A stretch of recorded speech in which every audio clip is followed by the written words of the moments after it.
This is Jeffrey Madoff, and welcome to our podcast called Anything and Everything with my partner, Dan Sullivan.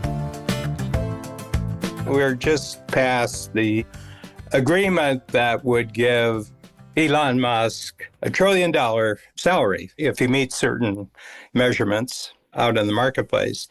And we're just talking about how, one, that we're in an age where amounts of money that single individuals are now getting seems in the stratosphere, which is probably pretty good when we refer to Elon Musk, that most people really don't comprehend how a single individual can be worth that. And I think it creates a lot of confusion. I think it creates a lot of animosity. I think it creates a lot of economic misunderstanding. It creates political misunderstanding. It creates cultural understanding. But what's your take on this? I don't have any problem because I think the value that people get out of who he is and what he's created and what he has created does in the world, he's probably worth $1 trillion. Well, what we were talking about before we started recording was you made the statement that you're kind of investing in Elon, the man, not necessarily the company. Mm-hmm. Now, by that metric, I would be very frightened because he's such a mercurial individual. Yeah. And I don't know if the wealth that he generates ends up making it into other people's pockets also. I found it interesting that the company that he started, he's now basically saying, and if I don't get it, I'll leave. Yeah. And that leaves an awful lot of investors holding the bag. Yeah. Yeah. Now, one could say, yeah, that's really smart negotiating. Yeah.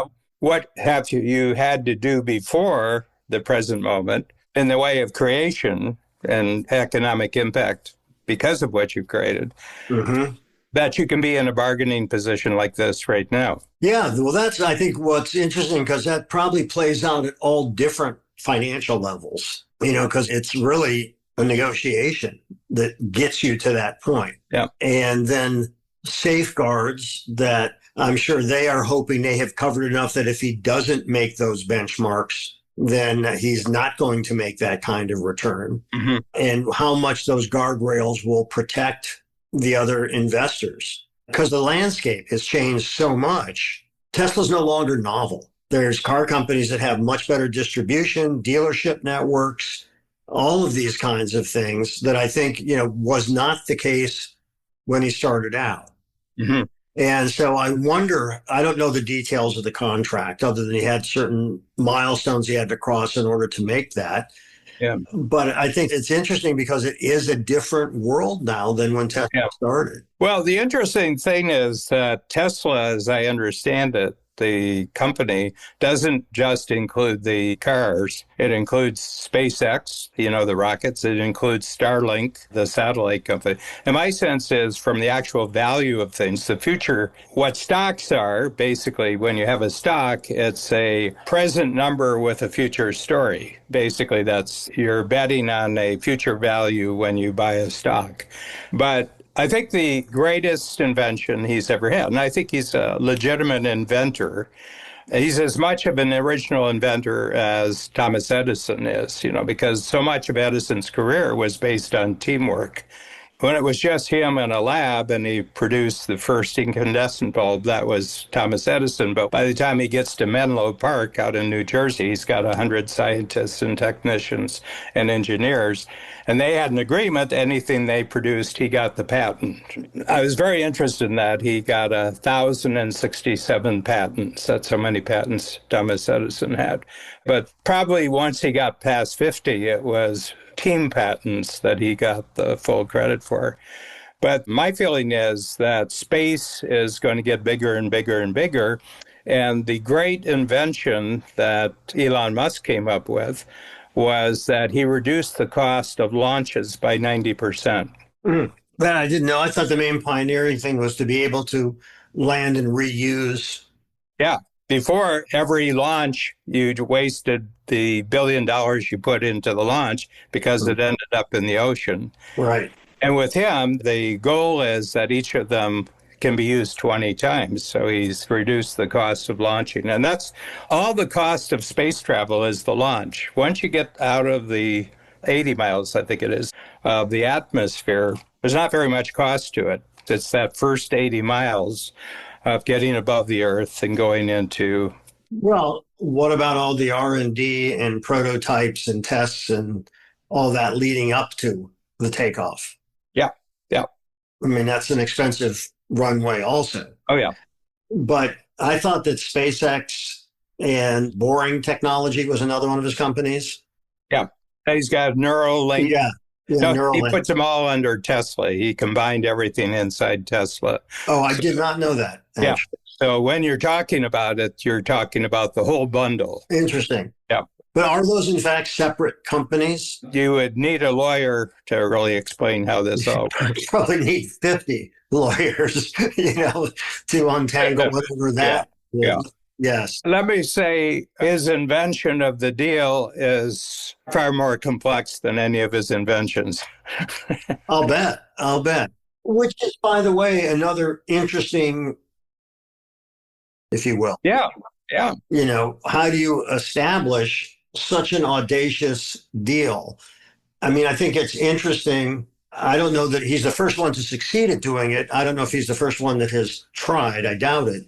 The idea of, we could, instead of just this thing burning up and sinking to the bottom of the ocean, we could actually use this again and again, and it would cover our costs and all that. Yeah. And, I can imagine a meeting where someone, how would we do that? Well, I don't know. That's what we got smart people around the table to figure out. But, the audacious challenge, in a way, I guess in a way you could even, it makes me think of John Kennedy when he talked about, landing on the moon, having that kind of audacious goal is kind of fascinating. I mean, even coming up with the logistics of, all right, so how do we actually then do this? Yeah. Well, the real kicker in his promise was the one that the Russians couldn't make. And that was, we're going to bring them back safely. Right. The Russians never talked about bringing anyone back safely. Well, and I don't remember what year it was, but then the Challenger, that happened. And I think with Musk's thing is when they blew up, nobody was on them. Isn't that correct? The earlier test? Right. Well, his whole point is to push it to failure. He has a different way of proceeding. He said that you innovate to failure, and then you figure out what you learned from the failure, and then you go the next jump, and you do that much faster. He says it wastes too much time trying to not fail. He says fail really fast, and then go on to the next edition, go on to the next version. And he went through about 5 or 6 versions in the time that NASA would just be getting ready to test one of their rockets. Yeah, I guess it also, that idea, which, sounds daring, move fast and break things. That's Mark Zuckerberg. That's right. No, I know. Yeah. But what I was going to say is that these are phrases, but then when you think about them, for instance, what if lives are at stake? Yeah. How cavalier can you be? And so I think it's very interesting because you have to determine what are the stakes here, because that's a big determinant of, is this a risk we should be taking? Yeah. No, and I do believe there's a lot of people that really don't care about the peril they place others in if it moves their project forward. Yeah, well, quite apart what your moral stance on that or what your ethical stance on that, there's a huge public relations risk. Yeah. In other words, humans remember incidents where somebody died 10 times more than where it was just a technological failure.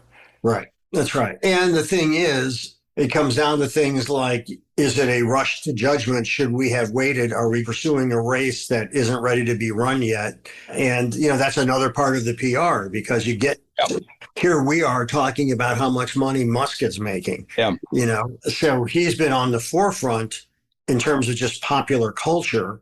Mm-hmm. And it's the audacious things he's done.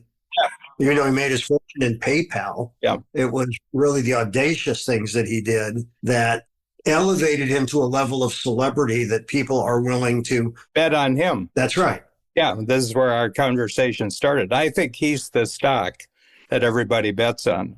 Yeah, I think so too. And I also think that it's interesting because I don't think that people understand that distinction. And so I remember when Johnny Carson, this was back in the late 60s, early 70s, he invested along with a bunch of other people in some kind of innovative oil pipelines that were being laid down. And the guy would literally take them out to a site and show them, and they were actually painted water pipes.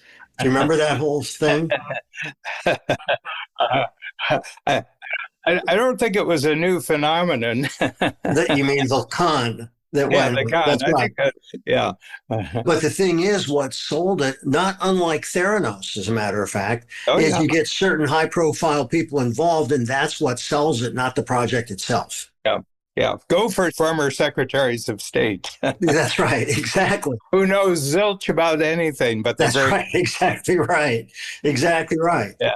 She didn't have a scientific or medical person on her board. That's right. They were all chosen on the basis of no knowledge, but great fame. And most importantly, that they agreed with her. Yeah. So I think that's kind of fascinating. When you talk, by the way, about designing I to wonder if she's found Jesus yet, because that's the comeback route now, after you've done something like that. It's American culture. You go to prison, and in prison you find Jesus, and then you come back and you go on the speaking tour talking about how you found Jesus, and you've now transformed your life, and let me be a bad example to teach good example to your children, and, get a TV series and everything else. And who knows, she might be back in the tech game in 5, 10 years. You seem to have thought that scenario out very well. You have plans I don't know about, Dan? I just know the value of using Jesus as a good cover for a comeback. Yes, and remember where he started, remember who his parents were, remember what setting he came out of, Yeah. Well, when people have said to me at certain points, at certain places, like, have you found Jesus? And said, I didn't even know he was lost. Where was he when you last saw him? Yeah. But yes, people often inoculate themselves with philanthropical pursuits and religious shield. It's really interesting. One of the fundamental archetypes of American culture is the comeback. Oh, absolutely. Or redemption. Redemption and comeback. It's just so deep into the DNA of America. Yes. That kind of transformation. Yeah. I went bankrupt in the late 70s, and it was because of receivables. I was too close to the line, and we had a downturn in the economy. Instead of getting the check in 30 days, it was put off to 90 days. I was too close to the line, and I fell off the cliff. And in Canada, it was 7 years before you got another credit card. Mm. In the United States, if you go bankrupt on Monday, you get 3 new ones on Friday. Right. We'll charge you 29%. Well, not only that, but they've done the numbers and they factored in what the win-lose is. They want people back in the game. Yeah, well, they don't make interest if you don't owe them money. Yeah. And that interest that they're charging you costs them nothing. Yeah. Yeah, it's fascinating. I wanted to bring something up when you were talking about that designing to failure. Mm-hmm. So one of my favorite musicians is Frank Zappa. And I was at this concert in New York, and this wasn't a Zappa concert. It was a guy named Mike Keneally who toured with Zappa. And Keneally was an extraordinary guitar player. And I met him after the show, and we were talking, and I said, so what was it like auditioning for Zappa? And he said, well, when I knew I was going to be meeting with him, I couldn't afford it, but I took a car service so I could work on all the fingerings going over instead of, taking a bus or something. And I walk in, and since I had been playing my guitar, it wasn't in the case. I was just carrying the guitar by its neck. And the first thing Zappa said to me is, nice case. And so Zappa started off as a drummer. So he was having Keneally play these different charts. And then Zappa would keep calling out different time signatures. And he would call them out faster and faster and faster. And Keneally said, now I can listen to something once and play it. I can't read music, but I can retain everything. And it got to a point where I just stopped because I couldn't do it anymore. And so I got up to leave. And Zappa said, where are you going? And I said, well, I couldn't do what you wanted. He said, oh, nobody could. And he looks at him and he goes, I want to take you as far as you can go without breaking, so I know what I can do in live Yep. performance. So I thought that was really fascinating, Yeah. because that not only allows you to test, it allows you to push boundaries. Mhm. So I thought that was really cool. Mhm. And that's part of what I think these audacious dreams do, is they can cause you to look at the perimeters as more elastic than most people view them Yeah. who don't undertake the challenge. Well, the other thing is, it all depends upon if you've gone beyond where you've ever performed before. Is that a bad thing or a good thing? Right. Yeah. Yeah. With personality, my play, Mhm. in terms of the things that we're doing that are necessary to move something along. And as the air is more and more rarefied in terms of the competition that we have and how much tougher it is and everything else, to keep setting the audacious goals and hopefully continue to keep surpassing that shows what's possible, Mhm. as opposed to debating whether it's possible or not, Mhm. because ultimately you don't know. Yeah. You don't know. Well, could this play sustain a 7-month run on the West End so that you can recoup? Because it's going to take you at least 7, 8 months of at least 75% ticket sales and all this. And no matter how you've crunched the numbers, it's all, to use the phrase that we use a lot, which I love, which is it's all guesses and bets. You don't know, Mhm. you know. And I think you're right. Within that framework, people are betting on Musk, Yeah. not the companies. Yeah. And to me, he has certainly proven an ability to do something that rewards himself highly. Yeah. I don't know if that's extended into other than the earliest investors. I'm sure they have done well, Mhm. you know. Yeah. The other thing, PayPal, he had a lot of partners who were inventive part. Peter Thiel was one of it. Right. So he had a lot of technological people as partners in PayPal. And with Tesla, he was an investor in Tesla and then bought it out after a while. So in those first two, he wasn't the sole creator. But when you get to SpaceX and when you get to Starlink and you start, he's the innovator here now. Mm-hmm. Okay, so he's not only proven that he's technologically successful, but he's proved that he can start with a new idea and he can take it big. I mean, in the summer, we have very, very clear skies. We're north of Toronto by about 3 hours. And we've seen the SpaceX rockets come up, and we've just seen a string, and it'd be 30 or 40 string, and it's the little satellites that are being laid. And then once the satellites are up there, he can maneuver them wherever he wants. Pretty neat technology that you can do that. Yeah. Yeah. I mean, half the satellites in the active satellites in the sky right now are his. Half. Half. Well, yeah. And yeah. That's that's what people are betting on. Well, yeah. Yeah. I mean, I think the part that's the unknown is no matter how mercurial his personality is, which is quite mercurial, as long as he, I don't even know how to say it, feeds the Yeah, imagination yeah, and stays present as a force and has people talking about him and his story, yeah, he's going to be able to make more and more. yeah. I mean, he's part of the flag now. I mean, I mean, this type of person counts very, very large in U.S. folklore. I Mhm. mean, That's he's a right. legendary folk hero. You're right. You're right. And not even American. But that's part of it too. Yes. Tesla wasn't either. But where do you go to be this type of character? You don't go to Belgium to do this. Yeah. I mean, that gets into a whole other thing is, I think many people have been conditioned into thinking that the immigrants are people that are lining up to cross the border as opposed to people that are coming here and creating these mega businesses. Yeah, well, they're both. Right. Yeah, So, I mean, I think that's pretty fascinating also. yeah. The thing is that over the long term, the immigration is always good. Yeah. But I think also historically, there's always a group that, how can I say this, that are the other, Mm-hmm. and that somehow their presence Mm-hmm.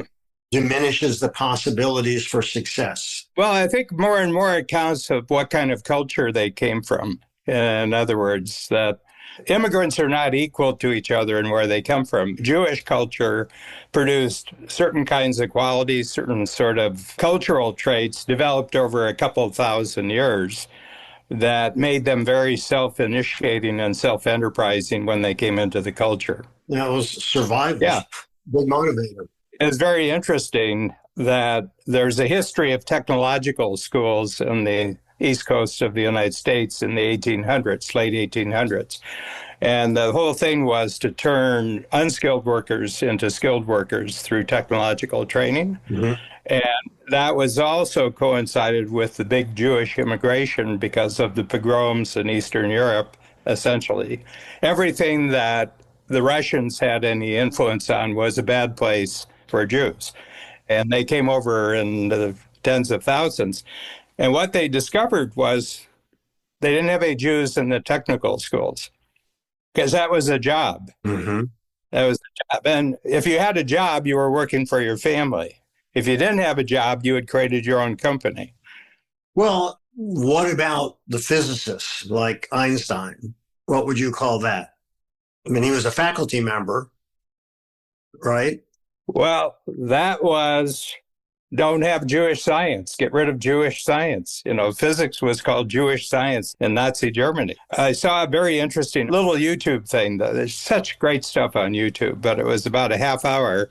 And after the British and Americans and Canadians had taken over a sufficient part of Europe, going to Berlin, this is 1944, 1945, a lot of the German scientists who were working on the nuclear program made their way so they could surrender to the Americans. The big thing in the last year of the war is, can we find out a way to surrender to the Americans instead of being captured by the Russians? And these are Heisenberg, who is one of the great geniuses of nuclear science, Hahn, another guy, he won the Nobel Prize for discovering fission, nuclear fission. And they were all working on the Nazi German nuclear program because they were trying to make the bomb. So the British captured them, British and Americans captured them, and they put them in a mansion outside of London. And the whole mansion was wired for sound, and they just let them talk. Did they know they were being monitored? No, they did not know they were being monitored. Mm-hmm. And the particular incident was the day that the British Broadcasting Corporation announced that the Americans had dropped a bomb on Hiroshima. Mm. And then the conversations among these people, and at first they didn't believe it. They thought it was propaganda. And then it just goes over 3 or 4 days, they're coming to grips with it. And the fifth day, the second bomb had dropped, by that time. It was the 6th and 9th of August in 1945 when the 2 bombs dropped. And the consensus among the scientists was because it was America, they were lost before they even began, just because of the industrial strength that when the Americans put their mind to something, because they knew that the U.S. were producing an aircraft carrier every month, a brand new aircraft carrier. They're producing tens of thousands. And they knew they had this industrial strength, but they didn't know that they had the level of physicists. Well, half the physicists in New Mexico at Los Alamos, half of them were refugees from Germany. Mm-hmm. Yeah, I mean, they were the people that these people had actually not supported because they were Jewish. Yeah. The reason we got to the moon was that our Nazis were better than the Soviets' Nazis. How do you mean that? Wernher von Braun was the person, he was the head of the V-2 rockets and everything. But there were about 100 Nazi scientists that went to Alabama to build the Apollo spacecraft that went to the moon, like this. I mean, yeah, which is so fascinating because it's how does your enemy become your partner? Have a bigger enemy. Yeah. Well, that's like the trope about if we were invaded by aliens, would we unite to counteract what is perceived as a bigger enemy? Yeah, we would. And there's nothing to say that we would, and that would be a lasting relationship. Oh, It yeah. might be lasting until somebody felt they're out of Yeah. jeopardy. Yeah. Yeah. It was very interesting. Another one of these YouTube series that I was watching was when Hitler got an email or a telegram from Roosevelt. This would have been in late 1944, right around Christmas, 1944. And it was a telegram that wasn't to Stalin, but it was an intercepted telegram and said, we have to rethink our entire Lend-Lease program to Russia. Okay, Soviet Union. And at that point, Stalin knew that the agreement and the cooperation with the United States was now over. I mean, there was no way the Soviets could have ever won the war against the Germans if they weren't getting tens of thousands of trucks, getting massive amounts of fuel for their airplanes, jeeps, medical supplies, food, everything like that. And the Americans had basically given them everything they needed to lose half their population and win the war, and then it's a new deal. So I talked to people, I said, countries don't have friends, countries have interests. You know? Yeah. And I think there's a lot of people. I mean, you put that on the larger level, but I think there's lots of people that don't have friends, but they have interests. And as long as there's parallel, you're going in a parallel direction and everything like that, you're friendly. You're friendly, you socialize, you send birthday cards and everything else. But the moment the interests diverge, it's not so friendly anymore. Yeah. And I think this has been going on from time immemorial, and our friend Joe Polish, I love the title of his book, What's in It for Them, which I think is an important thing to think about in any deal that you're approaching or just a negotiation or whatever. Relationships like that. Yeah. It's also important to know what's in it for me. Well, of course. Yeah. That's right. Yeah. But you kind of start off already knowing what you hope to get. But why should they give it to you? What's in it for them? Yeah. So it's kind of both of those things going on. And I think it comes down to, is history really about, even history, which is going to include Elon Musk? Yeah. Is it the story of circumstances, history, or is it the story of people who had an impact on circumstances? Which is it, or is it both? Yeah, well, I'm really interested in history, but you realize how much of success in history is just good timing. Mm-hmm. Right person, right situation, right time, right situation. And I think this is what makes it nerve-wracking for a lot of people who have great talent, is that you could have great talent, but you miss your window. Mm-hmm. Yeah. Can you give me an example? No, because we don't know them. I mean, let's just suppose there was a person equally talented to Elon Musk, and they were having the early meeting with PayPal, and the guy was sick and he couldn't show up for the meeting. And so these guys got together and each of them became famous. I mean, there's, that PayPal group went off in about 5 different directions, and all of them. I mean, Peter Thiel may be the most successful of the unknown tech pioneers of Silicon Valley because he created Palantir. And Palantir is essentially a secret organization that does all the technological structure of the U.S. government. Yeah. Well, there's no billboards about this. There's no commercials about this because everything he's doing is probably secret. And in a way, PayPal was before Uber, if I'm not mistaken. Mm-hmm. But in some ways, not the GPS aspects, but what PayPal had to do is, first of all, have people trust financial transactions online, which initially people didn't. Yeah. And then that was a shift, and it's seeing what parts could go together, because with more and more business being transacted online, if we can be the entity in the middle that is making the percentages on the purchase and on the sale. Yeah. And it was probably not as big a leap as the projects that came later. Yeah. Yeah. Well, it was also, then you have unexpected big things that happen. A lot of what moved the financial industry to doing large transactions online was actually COVID. Well, there were things happening before that, though. Oh, no, they were happening, but the size of transactions was significantly smaller. And I remember my financial services people saying that if it was $1 million check or more for a transaction, you had to do it in person. Mm. Within 2 years of COVID, they were doing 10 million, they were doing 20 million, 25 million, but they had built all sorts of digital protections into the deals, like they were doing it. But you just couldn't get people together. They weren't able to get together. And so the market said, well, we'll have to build in all sorts of structures that make it trustworthy. So that makes me think of the robbery that happened at the Louvre. Yeah. You know, so with all this technology, motion sensors, on and on and on, somehow they pull up what looked like the equivalent of a fire truck with a ladder. Yeah, well, they look like a work team. Yeah. They worked up, well, we've got to get to the second balcony. They get to the second balcony, open the doors, and all of it's right there, in and out 10 minutes, Yeah, I mean, it truly is like, yeah, I'm sure there will be a movie made of it. Yeah.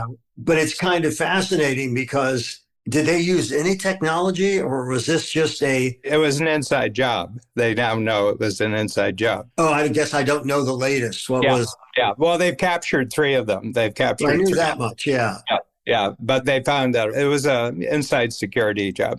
When it comes right down to this, I mean, unless they never solve it, gangsters aren't too smart. Yeah, I mean, the initial stages, the initial thing was right out of a movie, also down to it being an inside job. Yeah. Got that too. Yeah. But I haven't seen any news whatsoever that they've recovered anything. And my feeling is those jewels were gone within a half hour. They already had the handoff. They probably already had the handoff pre-planned. And the jewels are now somewhere in Beijing.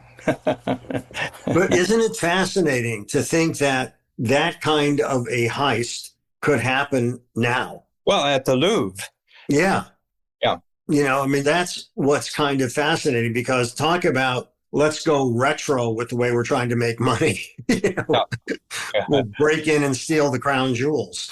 Yeah. I mean, it is out of a movie. Yeah, well, we had a robbery at Toronto Airport. It was about 3-4 years ago. And I think it was 28 million in gold bars. Oh, really? Yeah.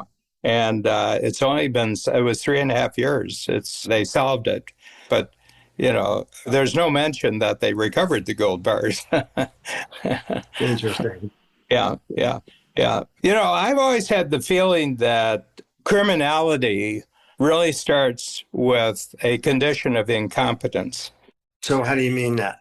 Well, that you're incompetent so that you never get a beginning of life where you're actually making money in an honest way. Mm-hmm. Right from the beginning, you're not competent enough to earn an honest living.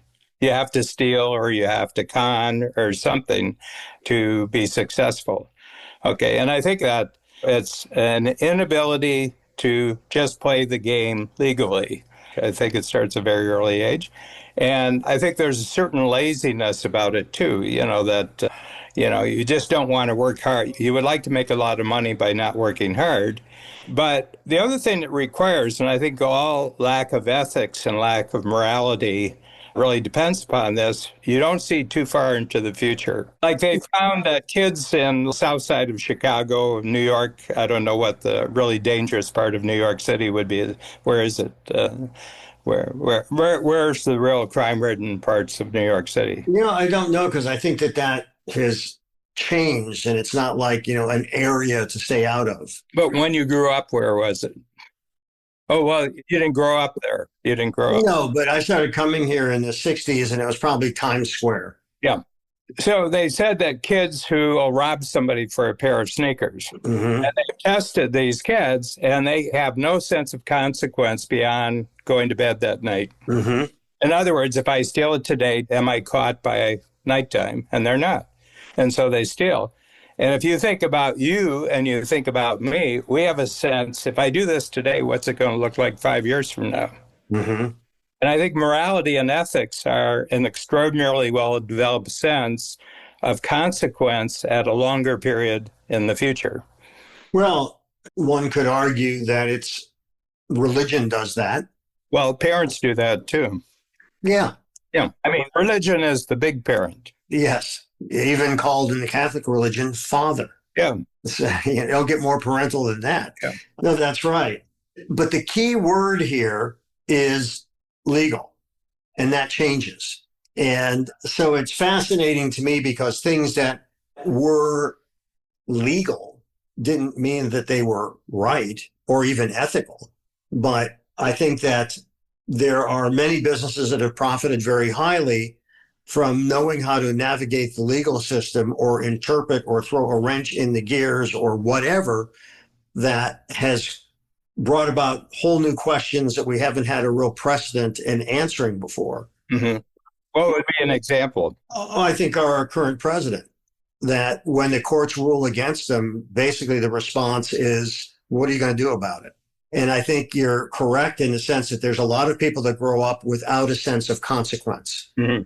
And that having no sense of consequence, I think often emboldens one to do things. And like with our kids. Mm-hmm. Using the Trump example, would you also say, what's the legality of a district judge making a national judgment? Well, I'm saying that all of these different angles that are being worked on, that's why it's not cut and dried. Yeah. That, there's a thought that you can bring something. Now, there were a number of things were thrown out of court. Yeah. But there are a number of things that it raised questions that had no precedent. Yeah. Yeah. And, so it's interesting because what happens in a situation where... Well, I didn't use the word legal. I used the word moral and ethical. And I'm using the term legal because... Yeah, I kept legal out of it. It's moral and ethical that I was using because I'm also... But that's also determined by what's legal. Somewhat. That's a social determinant of what's moral. Yeah. And so... Slavery was an issue. It was legal. That's right. But it was determined not to be moral and ethical. That's what made it illegal over time. It's usually morality and ethics that change legality. Well, and knowledge that Lincoln had is that if he destroyed the economic engine of the South, that would hamstring them in the Civil War. Yep. So I think, there's a lot of things that come into play, and that becomes very malleable over time with the lawsuits and everything else. But it's an interesting situation. I was going to say, with our kids, when they were little, Margaret and I would say, okay, we're going to count to 3. And if this doesn't stop, there's going to be consequences. Mm-hmm. And at a certain point, our kids were bright enough that they knew we didn't really have anything after 3. we didn't know what we were going to do if we actually had to get, I think it was 5, actually, 1 to 5. Mm-hmm. I said to Margaret at one point, what are we going to do when they realize we really got nothing to back this up? The threat worked. You could take lessons from one of our longtime team leaders. She's the one who's basically responsible for hiring and firing people in the company. But she's the parent whisperer in the company. Our team members have lots of kids. And one of the big things that she teaches that you have to always give a child a choice. She said, right now, you can't give a command, you have to give a choice. She said, for example, you have a choice. You can eat your vegetables or you can go to bed. Right. Yeah. And she said, it's good for them because they have to weigh one thing over another and then they get it. Or she says, if they're running around and they fall down and they start crying, she said, you have a choice. You can run it off or you can shake it off. Yeah, and everything like that. So you should have had a choice there. If in 5 seconds you don't do this, if you choose to keep doing this, then we choose to have this happen. So you didn't really plan well enough to create a real consequence. That's right, although we evolved into that. The consequence was you lost credibility. That's right. But we evolved into the choice aspect of it. We didn't have to have that initially. It was just the looming threat of whatever the hell it was sufficient. Then when we realized, okay, this is not going to work anymore. So let me ask you a question let's take it from Jake and Audrey and let's move it to the cast when you're putting together a play. How do you define lines in the theater world? You're either going to do this or you're fired. I mean, is that clearly explained or is that so well known and understood that? I think that if there were behaviors that were jeopardizing the production because of somebody's particular mania or something like that, you just have to make a strong enough case. If you fire somebody and equity challenges it, that you've got your dossier. You got a case. Yeah. So there are protections Yeah. about that. But, what you try to do is before you ever get to that point, that is at the audition stage, really. That's right. And then you have another chance, and that's during rehearsals, because that one, let's assume this person is wrong and just not a good person to work with, that one bad person in the ensemble brings down the whole production. Yeah. Yeah. And they make the job unpleasant for everybody. Yeah. And so, what you try to do, we've been very fortunate that we have not had that in the different iterations of the show that we've had. But that goes down to, as what we were talking about in the premise of our book, casting, not hiring. Mm-hmm. Because when you are casting, you are looking at who the person is, what are their behaviors. You're not just looking at what are their alleged capabilities, and you're trying to just check the boxes on capabilities. You're also trying to find out, who is this person? Mm-hmm. How do they interact with others? Let's see in a rehearsal doing these kind of scenes. Can they take direction? Yeah. How well do they play with others? Mm-hmm. In a business situation, if somebody in the first meeting doesn't display any interest in the company, but talks about, well, what kind of benefits do you guys have? What's the track in terms of increased wages? Do you do a 6-month review, a yearly review? If you're only asking about what impacts you, that's going to let the potential employer know that you don't really care about this job or this company. My team leader that I talked about, Karen Skorick, I asked her, I said, for the last, let's say, 5-6 years, there's been this parody about millennials and the entitlement of millennials. But I haven't noticed it in any of the new people that we've hired, let's say, in the last 10 years. I haven't noticed any of the entitlement behavior. And I said, are you doing something different in the hiring process? Because I'm just noticing, I go on YouTube and there's parodies, hundreds of parodies about entitled millennials. And I'm just not seeing any of that show up. And she said, yeah, we just have one more question. And the question is, if you come to work for a strategic coach, what do you think you're entitled to? And if they answer the question, they're gone. Right. And that's the thing, is that even an interview, an audition, either one, is a kind of performance. Oh, yeah. And so, like, what I would tell my students is that, and this is in terms of rehearsal, which I think is so important on so many levels, not just theater. So I had a student who was going to be applying for a job at Ralph Lauren. And he said, do you have any suggestions for me? I said, well, I don't have any suggestions. I have questions for you. Like what? I said, so their flagship store, it's on 72nd and Madison. Have you gone there yet? No. I said, so you want to go to work for this company, and their main public interface, which is their flagship store, you've never gone there? No. And I said, well, that's something you need to do. But also what you need to do is go to a few different departments and interact with the sales staff, interact with concierge at the front, and get a sense of this company, how they operate, what they do, have questions.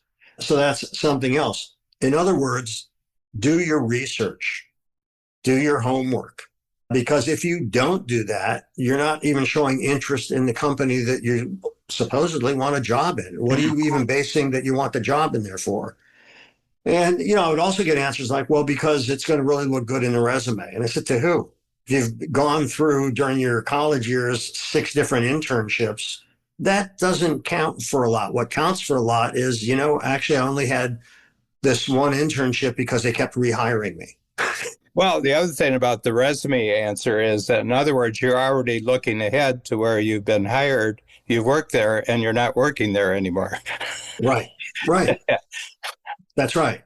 So, it's so much more about, in all these cases, who is this person? What are their interests? Why do they want this job? What do they bring to it? And to the person who's seeking the job or the part in the play is, it's like, I think I told this to you once, we were doing the musical auditions, and, music auditions 101, bring in your sheet music. So you're going to be asked to do, in most cases, do you have a ballad? Do you have something that's upbeat? Do you have, whatever. And it was stunning to me that there were people, did you bring your sheet music? Oh, no, sorry, I didn't bring any sheet music. Well, and there's a piano player there to play with every audition person. And it's like applying for a job and you haven't gone to their store or see what their business is or anything else. And it's surprising how those little things become very big things when you don't do them. So you've got the one question that, boom, that's a disqualifier. Yeah. Not alert, not curious, not responsive, and not resourceful. And not hired. Yeah. That's right. Yeah. That's right. So, it's really fascinating because so much of this stuff, relatively speaking, is easy, and if you won't even take the initiative to do the necessary homework so you can ask informed questions, demonstrate your interest, demonstrate your intelligence, not a good way to impress somebody that you're hoping will hire you. Yeah. Or cast. Yeah, it's kind of interesting. One of our coaches, I don't know if you've ever met him, Lee Brower. I don't know if you ever. Yes, I have met Lee. And he said, it's a weird world. Everybody's competing to be interesting, but nobody's competing to be interested. It's a good point. And he's right, because I think I told my students, never go into an interview without you having a few questions in your pocket that you want to know about the company. Mm-hmm. And don't make those questions about yourself. Be inquisitive about where it is you're thinking of working, which means do your homework. Again, do your homework. It's amazing how many people don't prepare. Mm-hmm. And that's kind of stunning to me. Yeah. And some people that are just stupid, like I have gotten emails and they didn't even BCC it. There's like 30 other companies they've sent the email to. And that's the delete button push right there, Yeah. And that's happened more than once. And I'm thinking, well, this is good because you're demonstrating a quality that no company wants. Yeah. Well, back to our original topic when we started today, would you say that over the years, Elon Musk has demonstrated that he's really, really interested in creating new things in the future? I can't claim to know his motivation. No, I'm not talking about his motivation, just his behavior. Well, I think he has created extraordinary things and that he has had an impact on our culture. And I think that throughout history, there are those people like Edison, who you mentioned, there are those people that seem to be the focus and almost act as a metaphor, for ingenuity and, whatever.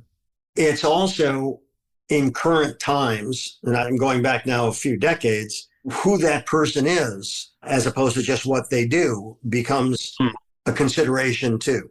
Yeah.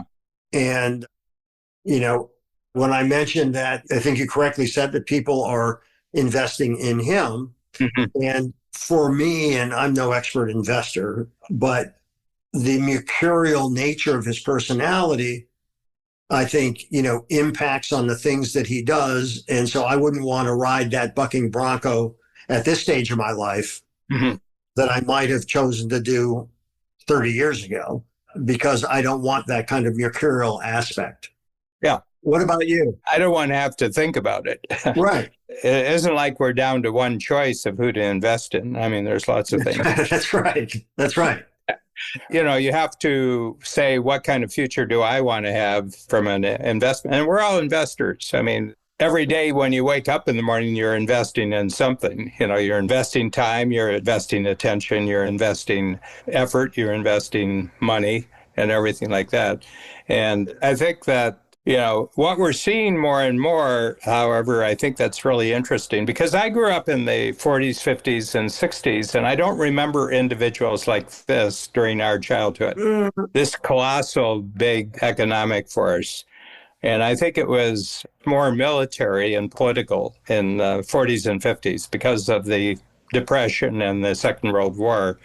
We were talking at we were just talking with somebody at Genius Network. They said, you know a lot about politics. And I said, yeah. I said, I kind of got hooked very early. My mother said politics were really important. And they said, well, for example, what was the big thing when you were growing up? And I said, the big thing is that my parents were Roosevelt Democrats. You know, they were blue collar, they were Catholic, they were blue collar, but they said everybody voted for Eisenhower and he was a Republican. And I asked my mother once, I thought, you're Democrats, why are you voting for a Republican? And she said, well, he's the hero. You know, Eisenhower's the hero. And the truth is, both parties wanted Eisenhower as their nominee. You know, I mean, he could have been a Democrat and he could have won just as easily as a Democrat.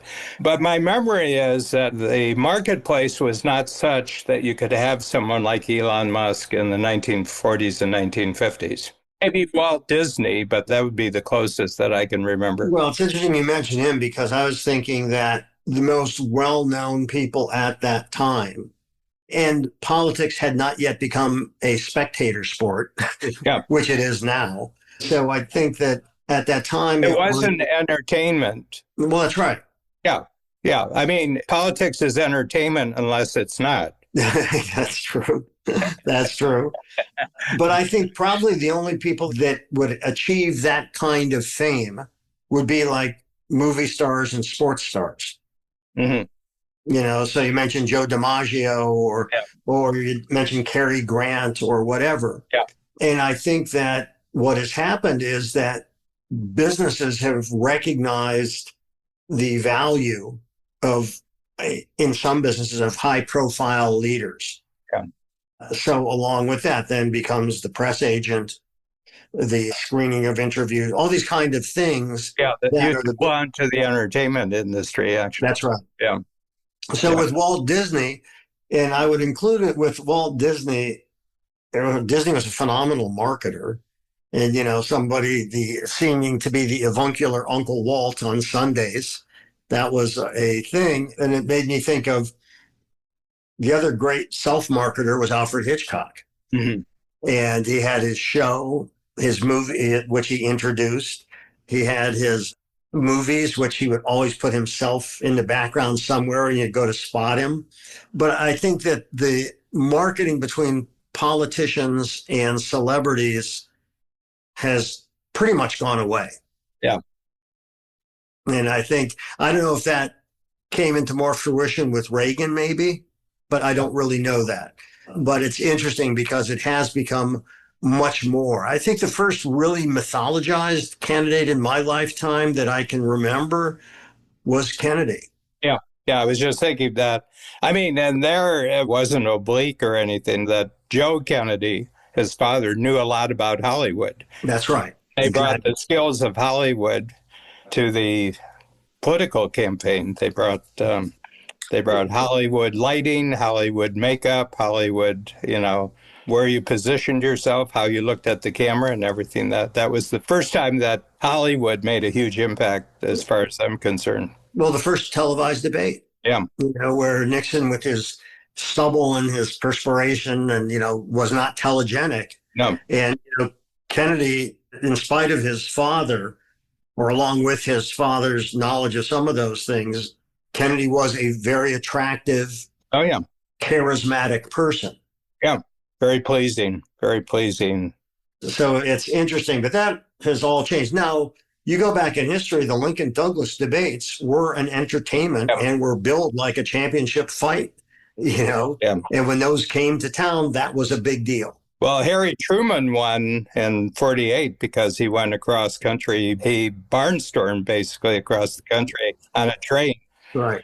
And the president who he served under who died, Roosevelt, wanted nothing to do with him. You know? And it was very close after the election. I remember how close. It was quite close that when Roosevelt died, that he even found out that the atom bomb existed. He didn't even know about that. Yeah. Yeah. That's true. That's actually a true story. Not only is it interesting, Jeff, it has the added benefit of being true. Something that lots of people don't care about anymore. Anyway, we really covered the rounds today, but I think we had a very, very powerful lead-off topic. Yes. And I think that's really important. If you got a great opening topic, you have permission to go anywhere you want. And everywhere. And everywhere. Yeah, this was great. Thanks for joining us today on our show, Anything and Everything. If you enjoyed it, please share it with a friend. For more about me and my work, visit acreativecareer.com and madoffproductions.com. To learn more about Dan and Strategic Coach, visit strategiccoach.com.